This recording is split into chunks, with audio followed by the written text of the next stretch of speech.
اور غلطی کرتے ہیں کچھ لوگ ذبح کرنے والے بھی.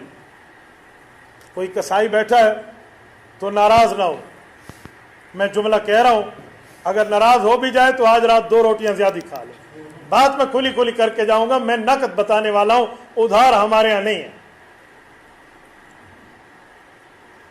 یہ غلطی پتہ ہے کیا کرتے ہیں؟ یہ ذبح کرتے ہیں نا، اس کے ہاتھ پاؤں پھر نہیں کھولتے، بالکل نہیں کھولتے، وہ ویسے پڑا رہتا ہے. اس کے 2-3 نقصانات ہیں. پہلا نقصان، اس کی جان اچھے طریقے سے نہیں نکلتی اسے ہاتھ پاؤں مارنے میں. جانور کے ہاتھ بھی ہوتے ہیں، اگلے 2 ٹانگوں کو ہاتھ کہتے ہیں، اسی لیے تو اردو میں اس کو دستی کہتے ہیں، دست ہاتھ کو کہتے ہیں، پچھلے 2 ٹانگوں کو پاؤں کہتے ہیں. تو اسے ایک تو پاؤں مارنے دیں، ہاتھ پاؤں. دوسرا فائدہ کیا ہے؟ جو دم مسفوح ہے نا، جو اندر خون ہے جو باہر نکلنا چاہتا ہے ذبح کے وقت، وہ اندر نہیں رکے گا، وہ باہر نکل کے آئے گا. تیسرا کیا ہے؟ میڈیکل سائنس ہمیں بتاتی ہے کہ وہ خون اگر اندر رہ گیا تو بیماریاں پیدا ہوں گی. آپ نے کچھ جانوروں کے گوشت میں اسمیل ایسی محسوس کی ہوگی، بندہ سونگتا ہے پیچھے ہو جاتا ہے، اس کی وجہ ان میں وہ خون اندر رہ جاتا ہے. جو آپ نے ہاتھ پاؤں نہیں کھولے وہ سیدھا سا پھڑک نہیں سکا اور اس کا خون نہیں نکلا.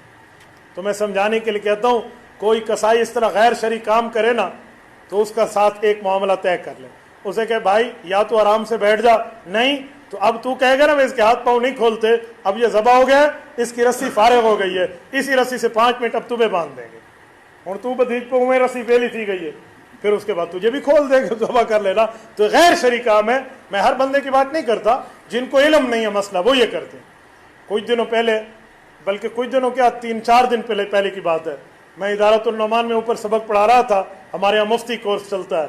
تو پشاور سے کچھ علماء مجھ سے ملنے آئے جو تبلیغی جماعت میں اپنا چلہ پورا کر کے گھر جا رہے تھے. میں یہ مسئلہ سنانے لگا تو میری کلاس کے لڑکے بھی ہنس رہے تھے، پچھلے بھی ہنسنے لگے. میں نے ان کو ایک دفعہ دیکھا، یہ تو سارے چپ ہو گئے بہرحال، لیکن مجھے ہنسنے کی بات سمجھ نہیں آئی. جب سبق ختم ہوا تو میں نے ان سے تعارف کیا، کیا نام ہے، کہاں سے آئے، کیا کرتے ہیں. ان میں ایک سے میں نے پوچھا نام، اس نے کہا یہ. میں نے کہا کیا کرتے؟ کہتے میں کسائی ہوں. میں نے کہا اس لیے ہنس رہے تھے؟ کہتے جی ہماری کلاس لگ رہی تھی. کہتے ہم میں کچھ بے دین لوگ جو ہیں وہ ایسا ہی کرتے ہیں.